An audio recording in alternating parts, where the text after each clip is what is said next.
let's take a look at how we can modify the Excel pivot table calculations that are happening inside the value section of our pivot tables.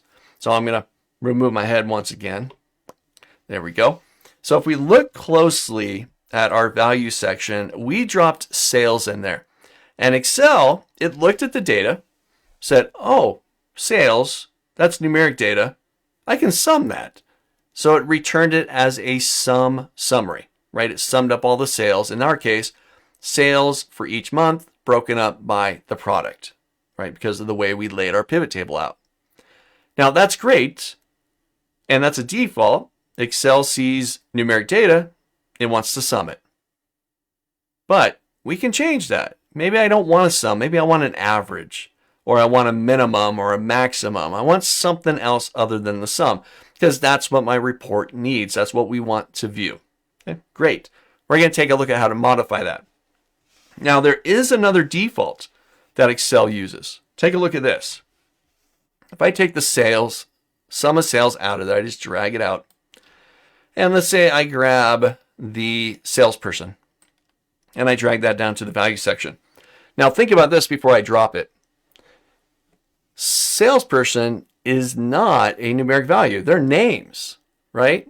Poulin and Smith and so on, right? So Excel is not going to be able to look at that and say, I'm going to sum that.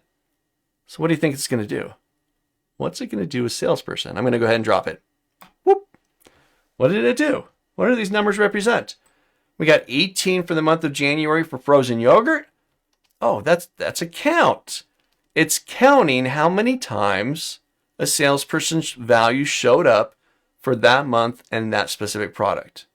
That's pretty cool. We're essentially getting a count of orders for each month and each product. Very cool. And that's just a default. Because salesperson was a text value, it looked at it and said, I'm going to count it. I can't sum it. I'm going to count it. Okay, great. Those are defaults. If it's numeric, it's going to sum it. If it's text, it's going to count it. Let's take that back out. Drop salesperson out. I'm going to put the sales back in there.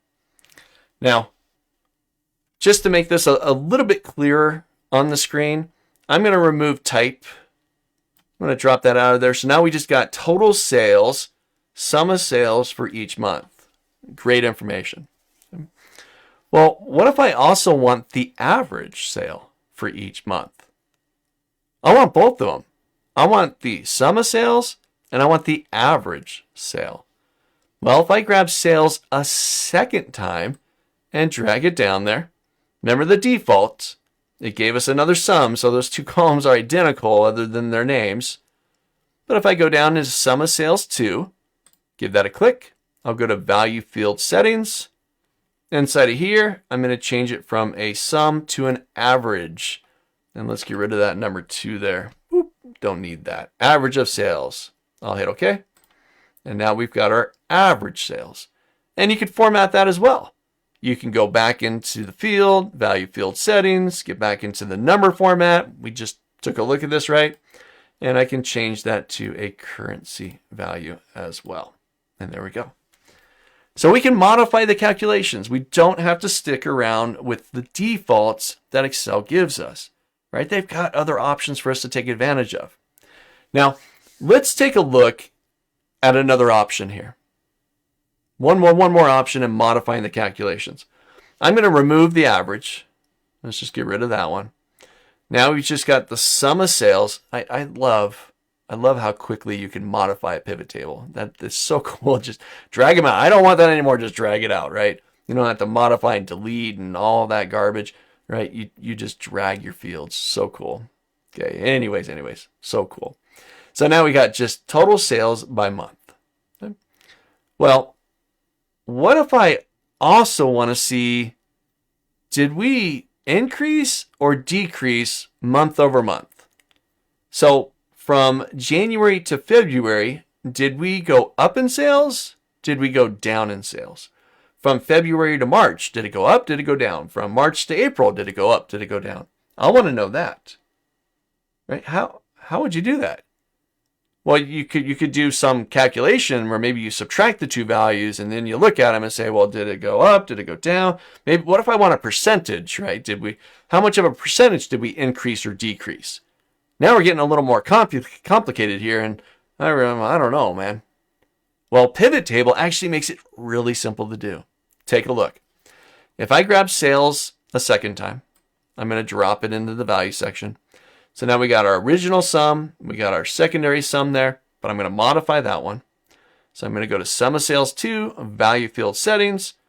Now, very important here, it is currently a sum. That's how this column here is being represented, right? It's summing up the values for each month. Great. Put that in the back of your head. We're going to move to the second tab, Show Values As. On the Show Values As tab, right now currently it says no calculation, which is a bit deceiving because we are applying a sum to that column. But how do we want to display that? How do we want to show those values? Well, rather than no calculation or standard sum in this case, I'm going to change it to, we got a couple of options here. We can do difference from, and I want to do a difference from the prior month, right? From February to January, from March to February, from April to March, and so on. Or we can do a percent difference from. So difference from or percent difference from. Do you want a whole number or do you want a percentage? Now, in my particular case, I'm going to say percent. So I'm going to do a percent difference from. Now it has two things that it needs us to fill in. The base field and the base item. Well, our base field, that's already there. It's the month. That's how we want to compare stuff. We want to compare February to January. We want to compare March to February and April to March and so on, right? It's the months that we want to base this off of. The base item is the previous month. Currently, it's going to base everything off of February, which might be good. Maybe you had a stellar month, right? Your sales were through the roof in June, right? And now I want to compare every other month against June. Did we go up? Did we go down? Right? Where were we? What percentage were we? We could do that here. But for this example, base is going to be month, and the base item is the previous. Compare the base item, the current month, against the previous month, and so on. And that's it. I could change its name. Maybe I want to call this monthly percentage, month over month, whatever we want to call it. I'll hit OK. And we've now got our increases or decreases. So let's format these sum of sales just to make them a little bit clearer. Let's make sure that those are currency values. Currency, there we go. All right, there we go. So between February and January, we increased by roughly 1.5%. Between the month of March and February, we dropped. We dropped by almost 19% in our sales. But then in April, we went up. Between April and March, we went up about 50% in sales and so on.